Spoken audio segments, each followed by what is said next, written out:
Voices in my head, they counsel me, they understand, they talk to me. Hey, welcome to Talk Supernatural Radio, broadcasting the strange and solidifying the supernatural. I'm Heidi. And I'm Scott, and we are still saliva. We want to give a shout out to Jan, Kennedy, Leah, Julie at Scent Trails in Bradford, England. They emailed us and they download us and listen to us at their shop. At the shop. At the shop. A bloody good time. That's so cool. Scott and I are supernatural investigators. We head up SWAT Supernatural Investigations, where we investigate and assist people with all spiritually involved issues. We're talking hauntings, spiritual oppression, night terrors, self-harm, mental illness, and yes, demonic influences. You can check us out at EP612SWAT.com. You're always my echo.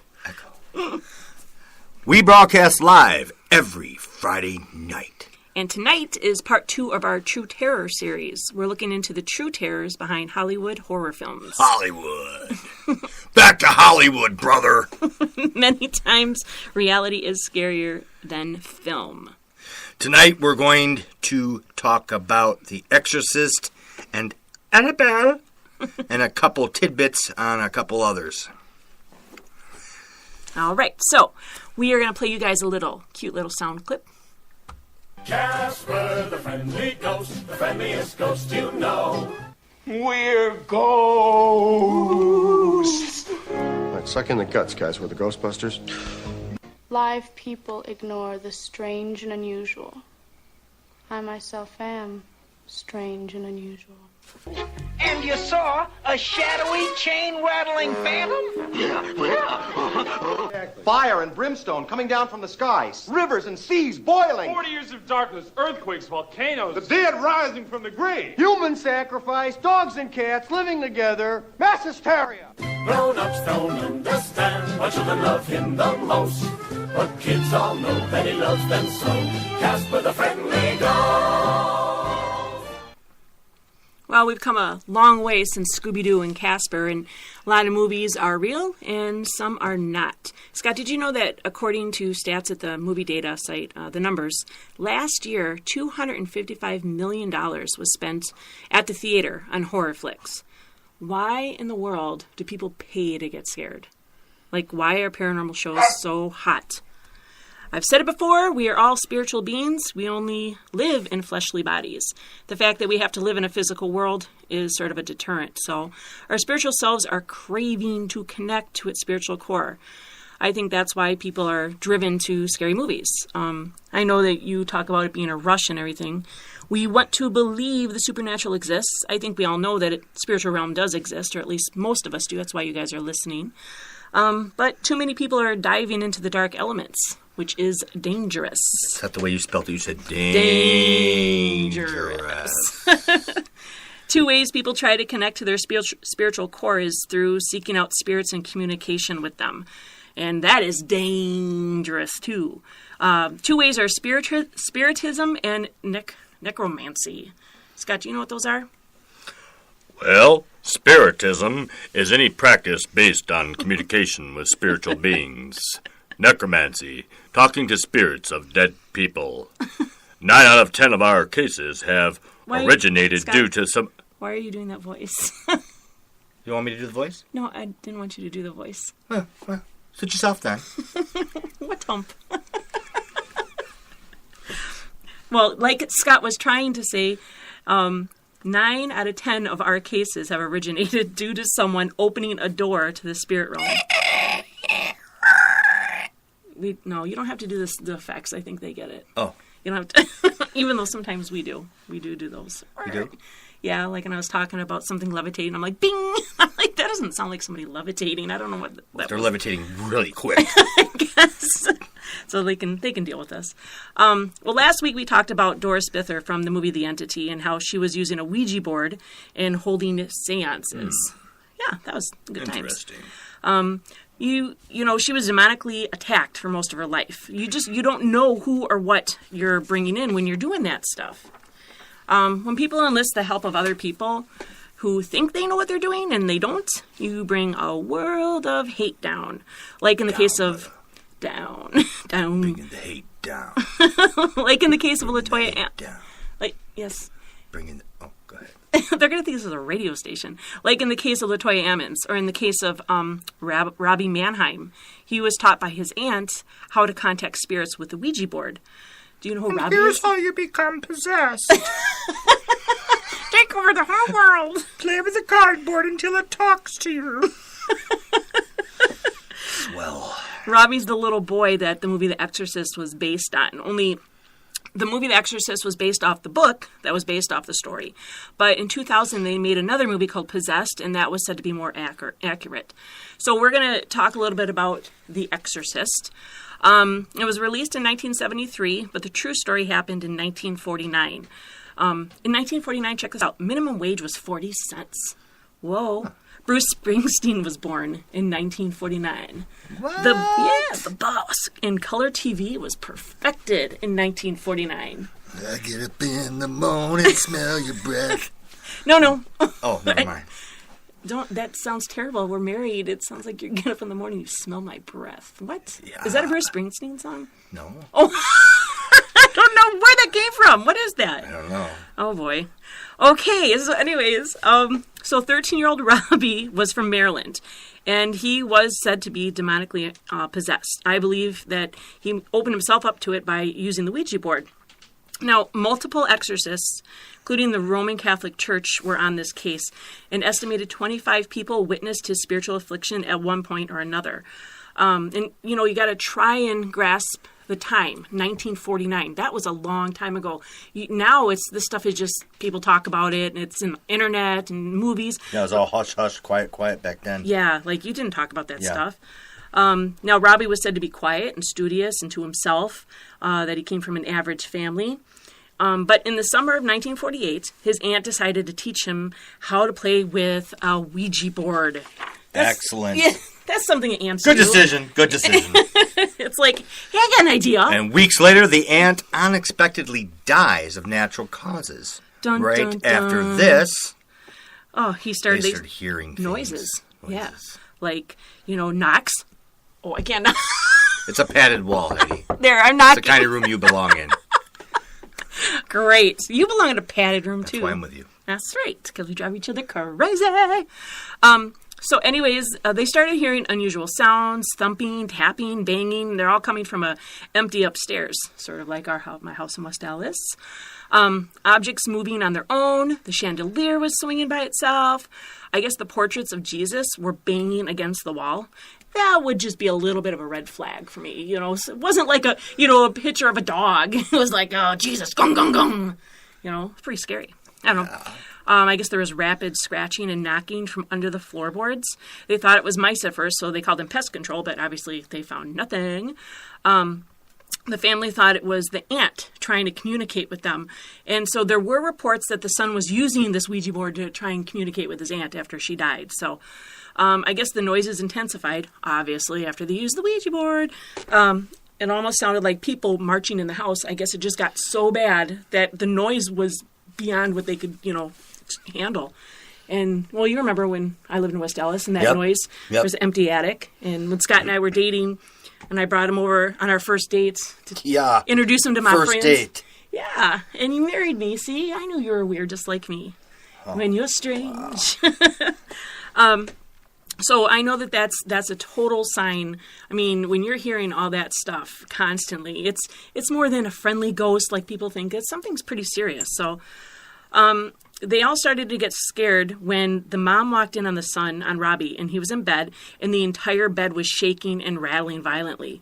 Now, this was sort of in the movie. The movie, they changed a lot, the little girl and stuff, but there was a scene, I think. Right, there was. Yep. It's been a long time since I've seen it, so. Yeah, they showed it a couple times, I think, even when they were tied, when the movie had the girl tied down and she was, the whole bed was shaking and actually levitating. Now, when we were doing ghost hunting, which is to us a big no-no, but we didn't know that at the time, and we were bringing in stuff all the time, our bed shook. For 2 years. 2 years. Not like, violently, but it was a real... Not out of romance.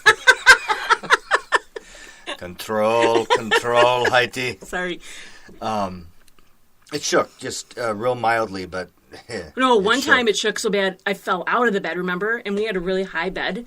That hurt. I think I dislocated my shoulder or something. It was pretty freaky, and you know what? I don't think we never got used to it. Really. No, it was like turn on the TV, turn on the lights, or just get distracted until we got tired enough to fall asleep. Yeah. That's all you could do. But yeah, it wasn't like crazy like in the movie, but it was subtle. So with the son, though, with Robbie, I guess at night his behavior started to become real erratic and real negative. So they noticed that behavior in him. And, classic thing, he used to get marks and bruises and scratches and welts suddenly appearing on his body out of nowhere for no reason. So the family took him into the doctors and psychiatrists, and obviously that's a protocol. I mean, especially in 1949, you don't think, oh, my son's getting scratches, he's possessed. Like, that's not what you think. So I get that they took him in or whatever. But obviously they found nothing wrong with him physically, nothing wrong with him mentally.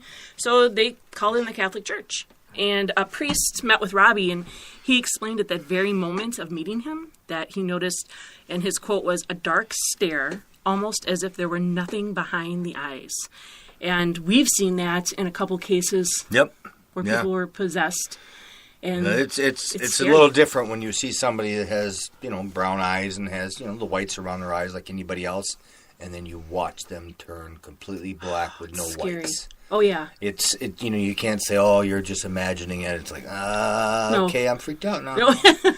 Yeah, and that's the thing I think for me is that's why I don't like scary movies, because I've seen so many real things, and I don't want to relive some of the stuff that we saw. When you face real evil, it's not something you just see. It's something you feel. Yep. You can't get rid of it. It's in the air. It's scary. So, yeah. Spirits in the night. No. You're singing all night. I love it. We're on, what was that, with Delilah. You're on with Delilah. She would sing all her songs. You know who I'm talking about? You don't know. Okay. I bet someone out there knows who Delilah is. I know who Delilah is. Okay. Everybody knows who Delilah is. Well, okay. I'm just making sure. Well, anyways, we'll get back to the story. We always get off track. So you get off track. I don't. I'm not the one singing. I'm on track. Okay. I'm track meister. I'm super track. You're the track man. All right. Well, while Robbie was there being questioned by the priest was sitting in a chair. Okay, and it lifted up and levitated while he was in it. Well, yeah, while he was in it. Whoa. Yeah. This is on the first meeting. Mm-hmm. And I guess the chair was forced backwards and against a wall. So he obviously knew that something was going on. Yeah, it's not kind of takes the guesswork out of everything right there. Yeah. Little demon. So there's a lot of this stuff that wasn't in the movie, right? And it's good stuff. I mean, and I think it was the same thing with what we had last week. Is they realized that we don't want to make this thing look unbelievable, but that actually was the truth. Yeah. But that just goes to show you nowadays they could go back and they could actually do all that and people would be good with it. But back then it's like, oh, this is too much over the top for people to handle. They're not going to believe it or they're going to be too freaked out. And so they limit it somewhat, although The Exorcist kind of stands alone as far as being a freaky movie. Yeah, that is pretty bad. I don't know. That movie is one of the top. We did a poll asking what everybody's scariest movie was, or what movie they thought was the scariest, and Exorcist was the number one. And I think it wasn't The Ghost of Mr. Chicken? No, no, definitely not. I don't even know if half the people know. What in the book of Mark, it talks about. Should I use that voice? No, don't use that voice. No. Go ahead. Okay. Go ahead.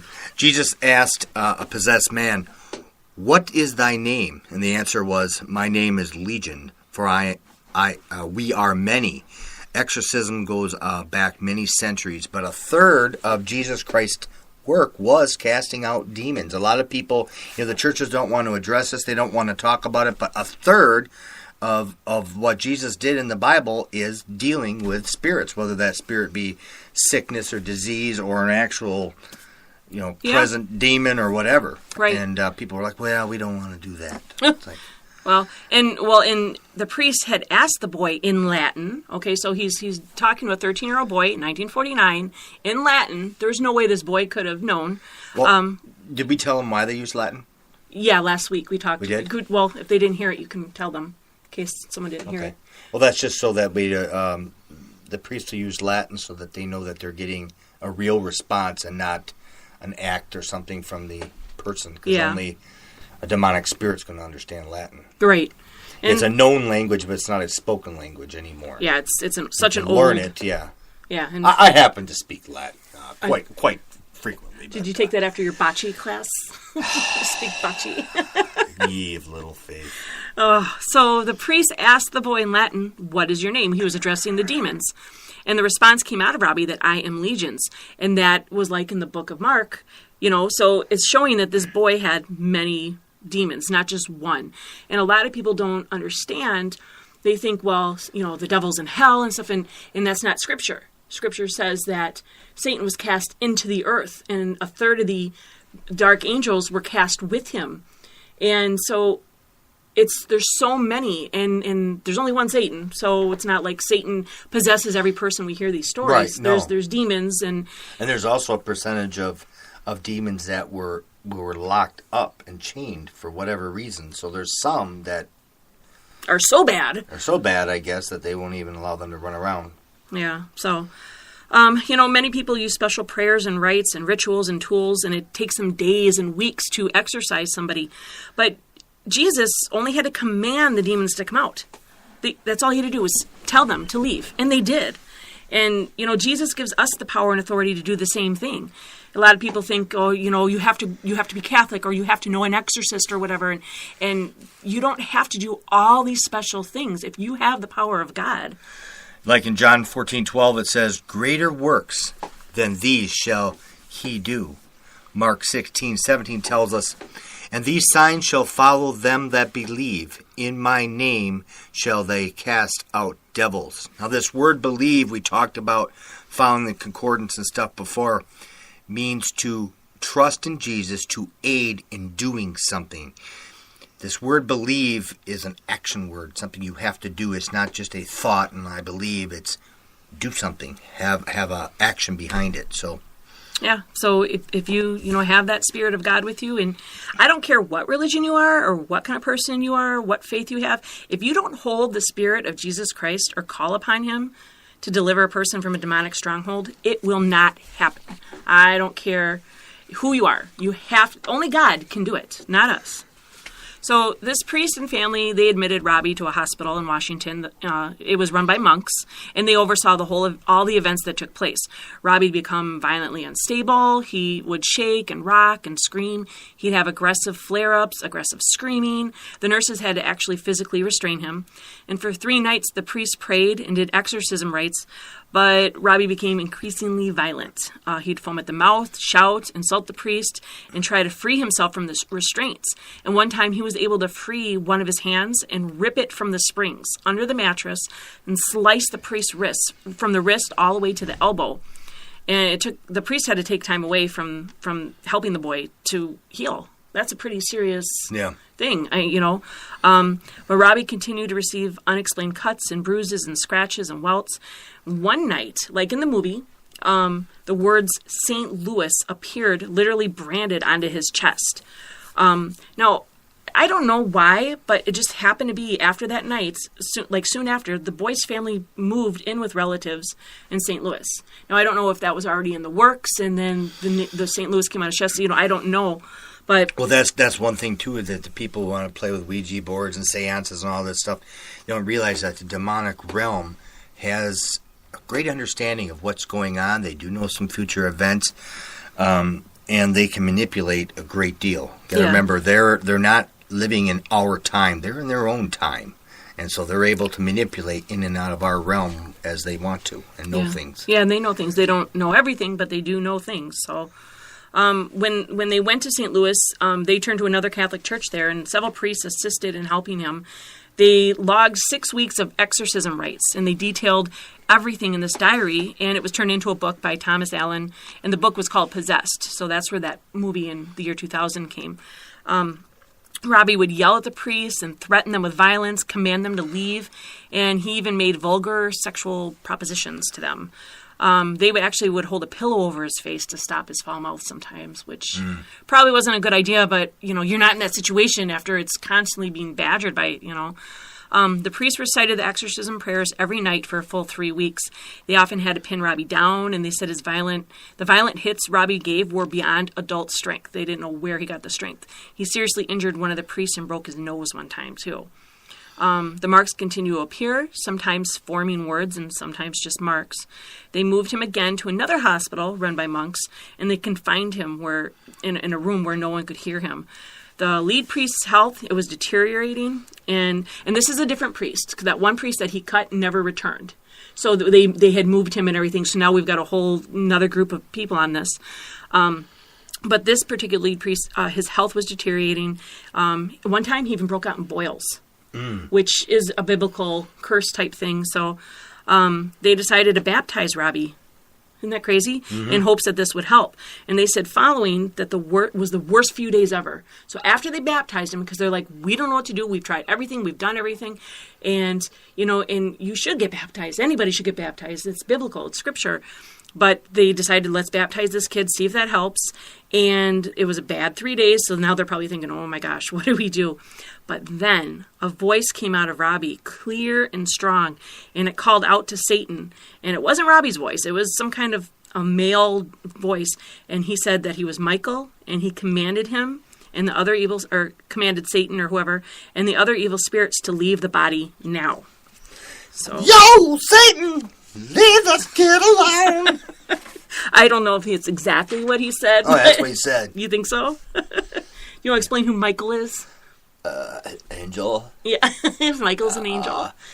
Michael's the archangel. He would be the lead angel, the head angel, the big honcho, big kahuna. And he's the head guy. So yep, he's the head guy. He got sick of it. So, and I believe it's the faith. After a while, God was like, this is enough. After this incident with this voice coming out saying he was Michael, the angel, the archangel, Robbie's symptoms eased up, and he remembered nothing. A few days later, and a lot of this goes back to the baptism. Yeah. Oh, he definitely must be baptized in the name of Jesus Christ for the remission of sins. Yeah. In order to be saved. Must. You know what that word must means if you translate it? What? Must. Oh. Wow, they're pretty profound. Yeah, it's pretty direct. So I think it's not an option. Well, it's not a coincidence that all this started to get better. It was the worst 3 days. 3 days. Yep, there's going to be that three. That number three is going to pop with up. The demonic. And so, I'm sure they were doubting everything. And then, finally it all worked out. And he remembered nothing. A few days later, he returned home. He went back to school. And he actually went on to work for NASA. He's about 80 now. So, and I guess it says that he's a religious man. Still working? I don't think he's working at 80. But, he's listening. Hi, Robbie. Sup? I don't know. But, so he wants his identity secret, and he has no recollection of these events other than what people tell him. There's the demonic world for you. I mean, there's a lot of people that, practice Satanism and different things. And here's somebody who got themselves involved with a Ouija board because of their aunt. They get themselves into this thing, and, okay, so some demons take over. What happens? They're not interested in this kid. They're going to destroy. They would have killed this kid. These demons would have killed this kid. It's like they're not buddies. They're not friends. They're not on the same side together. Yeah, you can't work with them. This kid was going to be destroyed. Totally killed. Destroyed. Like Annalise McKell. And anybody that sat in that path, if they could have destroyed him, they would have. Sure. Well, they don't care. They don't care. Yeah, it's a demon. I mean, people, I think what happens is, between TV and internet and stuff and books, they glamorize or... No, they make it like, you can have this power and this ability. Well, ask Robbie about that. Yeah. Ask Annalise McKell. So I guess we can do other movie, which is Annabelle. Hollywood. That reminds me of a song, Annabelle. What? Sweet Annabelle. Bum, bum, bum. It's not, no. It's Sweet Caroline. Oh. But it's all the same to me. Why would that remind you of Annabelle? It doesn't even... Okay. You have your ways, I have mine. All right. So Annabelle what's a movie in 2014? I know everything. That's right. You said, I know everything. Sort of. You sort of said that. In 2014, Annabelle came out. It was a movie that was a lot different than the incidents that happened in the 70s. There was a girl named Donna. She was a nursing student. She lived in a small apartment with her friend Angie, who was also a nursing student. And for Donna's... No, don't sing. For her 28th birthday, her mom... That's beautiful, Scott. You can sing after we turn off the podcast. You can sing to me. You can serenade me, okay? Okay, sorry. Okay, that's all right. I focus. For her 28th birthday, Donna's mom purchased her an antique Raggedy Ann doll. Donna placed this doll on her bed as decoration. Cute. There it is. Dirty Yay. doll on the bed. And days pass, and Donna and Angie notice that there appears to be something very strange and creepy about the doll. They just started picking something strange up. Then the doll apparently started moving on its own. Happens. Like, yeah, here a doll, there a doll, everywhere a doll. The doll apparently started to move on its own, subtle movements, like a change of position. Time went on, and the movements became more noticeable. Like, They'd hey put the guys, dolls in I'm over certain here. places, and it would be someplace else when they came home. That's pretty freaky. Yeah. Yeah, I would. You know, Our at dog first- does that. But he's alive. He's not Oh. a doll. That would freak me out, most definitely. Yeah. Several times Donna placed the doll on the couch before leaving to work, and then she'd return home to find the doll in her bedroom with the door closed. I so would have wanted to have cameras in there. That's, yeah. Back think then in about the 70s, you couldn't buy that stuff like that. But Right. now you could simply go down to the store and that buy would be- a couple. It'd be like, whoa, check it out. Oh, forget that. I don't There even- goes Annabelle. Nope. She's in the fridge. Get out of there. in the fridge. You can't have any pudding till you eat your meat. Anyways, they found her cross-legged on the couch with its arms folded. Ladylike. Yeah, nice Raggedy Ann doll. Other times it was upright, standing on its feet, leaning against a chair in the dining room. So Donna tested it. She put it in one position, and then later she would find it in a different position. And they even discovered one time that it was kneeling on a chair, which was strange because it's a rag doll. It can't kneel. You know, it doesn't have... Shows you what you know. Girls, they tried to do it, manipulate it to have it do it kneel by itself. You have to have a spirit in you to do that. Yeah, I guess so. Only demon-possessed rag dolls can do that. About a month after this, the girls began to find penciled messages on parchment paper that read, "Help us." Help us. You know, freak me out. And "Help Lou." Help Lou. Stop. That freaks me out. It makes it more interesting for the podcasters to be podcasters. Super pod. So Lou was Angie's fiance, okay? And so he was there a lot, too. Like, he spent the night and everything. And it was on this parchment paper, but the thing was, they didn't have parchment paper in their house, so they don't know where... what parchment paper is. I don't know. You know, parchment paper, you can cook with it, but I think maybe the parchment paper they're talking about is more craft-type stuff, because I don't really know. Because the parchment paper that I'm thinking of is, like, waxy, and you can't really write on it, so I don't know. Just call it waxy paper. Waxy. They said that the handwriting looked like a small child, and one time Donna decided to inspect the doll, and she sensed, or a sense of fear came over her. She panicked for like no reason, and she noticed that what on the doll looked like blood, drops of blood on the back of its hand and on its chest. It was like this red stuff, and so Donna and Angie started like, okay, we need to figure something out here. So what can we do? Ta-da! Guess what they did? I think they probably called in like a medium. Oh, you are so smart. I also have the notes. So oh, okay. That's what they did. They did. They called in a psychic. There you go. And they held a seance. That was a great idea. That's what you do. You know, I'm not going to deny the fact that mediums and psychics and certain people do have some ability, and they are able to sense things, pick up on things, hear things. And I know this, especially because I've been married to you. Oh, thank you. But the problem arises is you don't know who or what you're hearing from. Yeah, exactly. And in this case, you're going to see, this is a prime example, the medium picks up on something, claims it to be something, and that is not at all what it is. They're being lied to and deceived. So, you know, when you play with fire, and I've said it before, repeat, you're going to get burned. And go ahead. Please continue the story, Heidi. Well, according to the medium, she said it was a young girl named Annabelle Higgins, whose death was near the apartment where they lived. Now, Donna, she related that the medium said that the spirit of Annabelle was telling her, because everyone around is grown up, and will you stop singing? And that she was only concerned with their jobs. I can't. There was no one she could relate to except Donna and Angie. And Annabelle felt that they would be able to understand her. It's just a little girl, and she just wants to hang out in the doll. She just, a little doll. And people think that's okay. Nobody, and nobody cares. That's scary. Like, who thinks that's normal? That's not normal. Since I don't have a body, can I just play in the rag doll? Sure, and we'll put you on the bed, and you can just dance around the house. Or... That's so true, though, And old Donna's like, oh, well, she asked if she could stay with us. And what could we do but say yes? And I'm like, you could say no.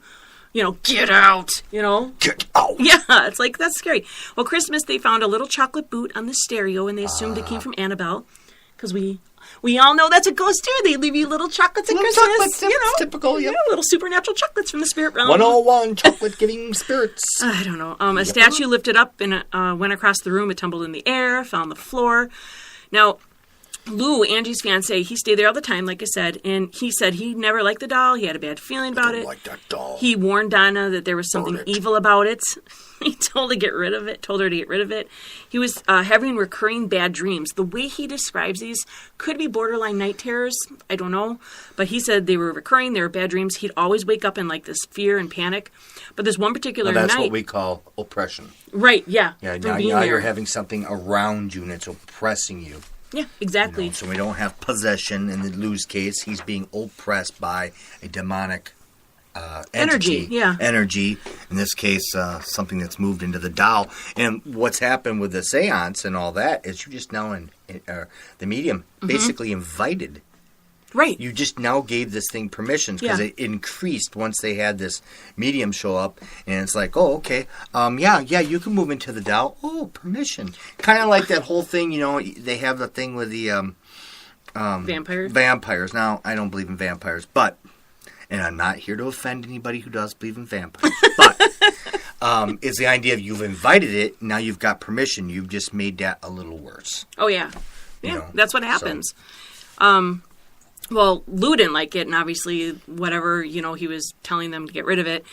So he wakes up from this night terror or bad dream or whatever. He said that he saw this, he was like, he had sleep paralysis. He could not move, but he was awake, and he saw this doll. And I believe by his description that it was more of a vision thing. I don't think physically the doll was there, but he says it slowly glided up his leg, moved over his chest, and started strangling him. And it strangled him so much that he blacked out. And when he woke up in the morning, he was okay, but he swears it was not a dream. And then shortly after that, Lou and Angie were going to go on a road trip, so they were sitting there going over maps. And they heard like rustling sounds coming from Donna's bedroom when the door was shut. The first thing that they thought was that something was breaking, like someone was breaking in. So Lou goes in there, and there's nothing there except for he sees Annabelle on the floor in the corner. And he decides to get real close to the doll just to look at it or whatever. And suddenly he felt like someone was behind him. So he spun around to see, and nobody was there. But all of a sudden he felt like this major pain on his chest. And his shirt was stained with blood. And he opens up his shirt, and on his chest were 7 scratches. He said it felt like hot burns. And I've had this happen to me on investigations in the past. Mm-hmm. So this is so common with demonic. A lot of people call it a poltergeist or whatnot, but I truly believe it's demonic. And in the 7 scratches, 4 went one way and 3 another way. So, but they were fully gone in 2 days. So yeah, and that's common too. Yeah, just to disappear, whatever. It can go by really quickly. Yep. Yeah. Mm-hmm. Donna was finally willing to believe that the spirit in the house was not a young girl, but a demonic, you think. So she contacted a priest who contacted another priest who said, well, this is something that, we can't do, so we're going to... Yeah. They're priests. Yeah. Church, do something spiritually? No, come on. So they contacted the Warren. Yeah, no kidding. They contacted the Warrens, Ed and Lorraine Warren. And Ed and Lorraine Warren. Are you done? Yeah. No, you're not. I know you're not. So, I'm sorry, but if you find a priest who won't help you with spiritual warfare, then you need to find a new church. New church. Because that's why we call our team SWAT, because it's spiritual warfare and truth. Ephesians 6:12, we wrestle not against flesh and blood, but against principalities, against powers, against the rulers of darkness of this world, against spiritual wickedness in high places. This scripture, I often repeat to a lot of people, you don't, it's like this person did this to me and this person did that to me. You are fighting against spiritual things you can't even see. There's things going on a daily and regular basis, constantly, all day long, to you and to everybody else around you, you're not even aware of. Yeah. That's the idea of you walk into a room and it's like, oh, I don't even like that person. And you don't even know that person. So what brought that on? It's true. Yeah, it's like spiritual sense. Or the sense. same thing as I find somebody I do like and you don't even know them.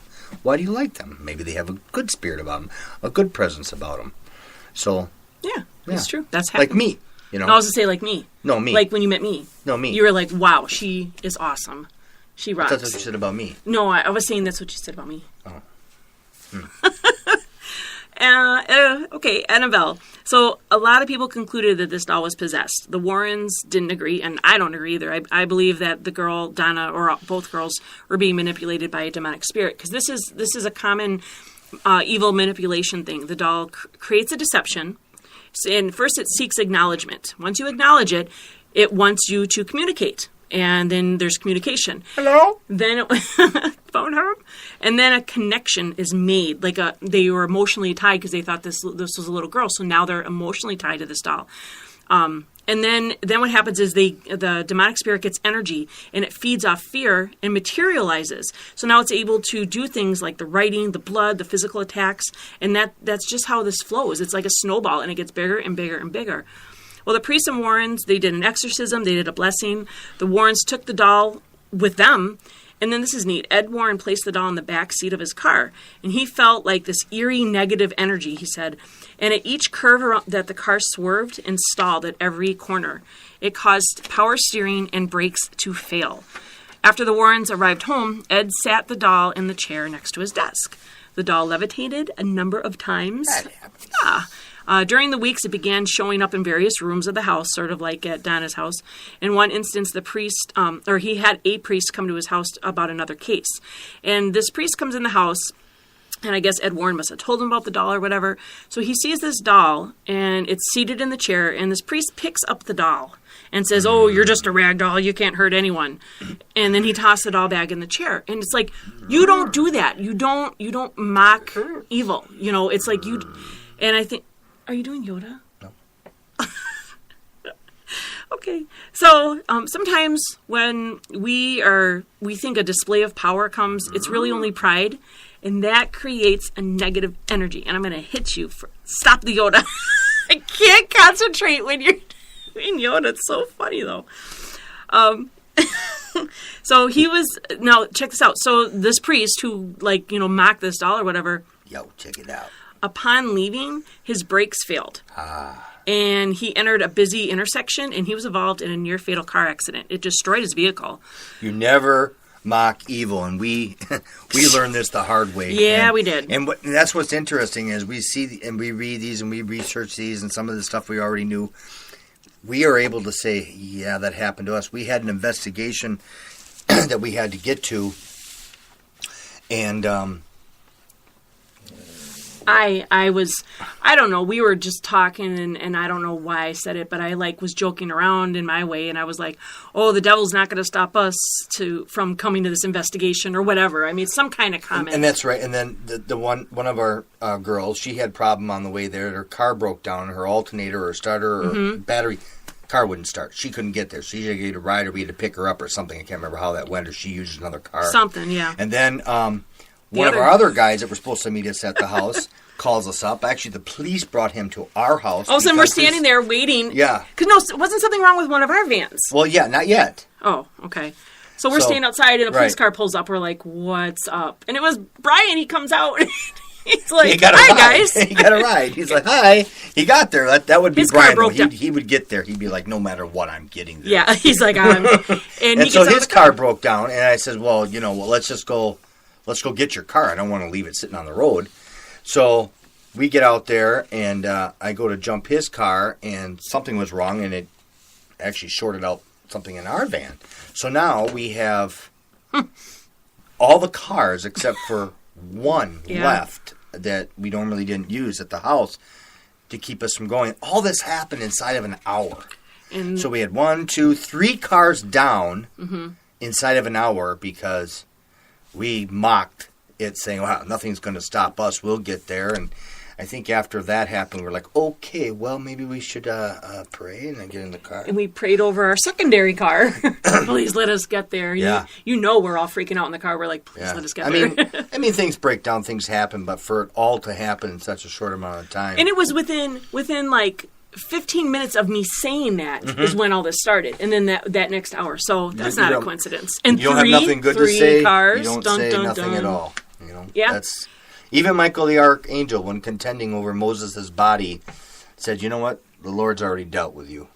Yeah, I'm not wasting my time. I'm not saying nothing. It's already been said and done, and there's no need to say anything bad. So even when it comes to even in church and stuff, I don't go around bad mouthing the spiritual world at all. I just they do their thing, I do mine. So I think one thing that people do too often, and we've done it in the past, and we've learned through many years of experience, but you cannot overestimate yourself and who you think you are. I mean, we're in the low totem pole. Everybody wants to do that. And they underestimate the spirit realm. They underestimate a spirit realm that's been around since the beginning of time with man, and to think that we're, above them. Yeah.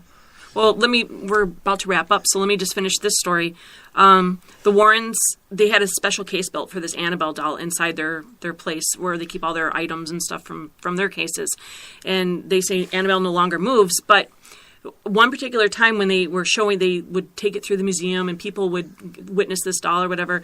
And a young man came to the museum with his girlfriend, and after hearing Ed Warren tell the accounts about the doll and what happened, this guy thought he was, the thing, and he goes up to this case and banged on the glass, and he mocked the doll, and he insisted that this doll prove its power and commanded it to scratch him. Goofing around, yep. Yeah, and just goofing around, joking, but Ed Warren kicked him out because he's like, dude, you don't even know. Well, on the way home, sadly, this guy and his girlfriend, they lost control of their motorcycle, and they went head on into a tree, and this young man died instantly. His girlfriend survived, but she was in the hospital for like a year. And when she was asked what happened, she explained that she thought it was the spirit of this doll because they were laughing at this doll, mocking it, and they lost control of the motorcycle. So you shouldn't mock evil, and you shouldn't mess with it, So I guess we only got a couple minutes left, so we should probably wrap up. Next week, we are going to be... I'm excited about next week's topic. Me too. What is it? Well, according to the notes... You don't even know what it is. I do know. Oh, what? We talked about it. Okay. You see, you don't know. I do know.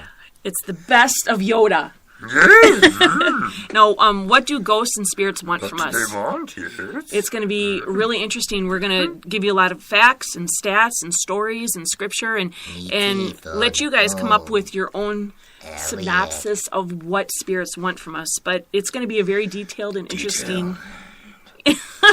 What do you want? You can join our Facebook page at Talk Supernatural Radio. You can send your questions to @Happy Heidi K on Twitter. If you guys have questions, we can read them on the air and next week. 3 balls on the strike. Are you done? Yeah. You could read this. Why don't you read the rest of this? I like the microphone thing. You can hashtag us with Talk Supernatural. You can also email us with questions. TalkSupernatural@gmail.com. And our website is eph612swat.com. Thank you guys for listening.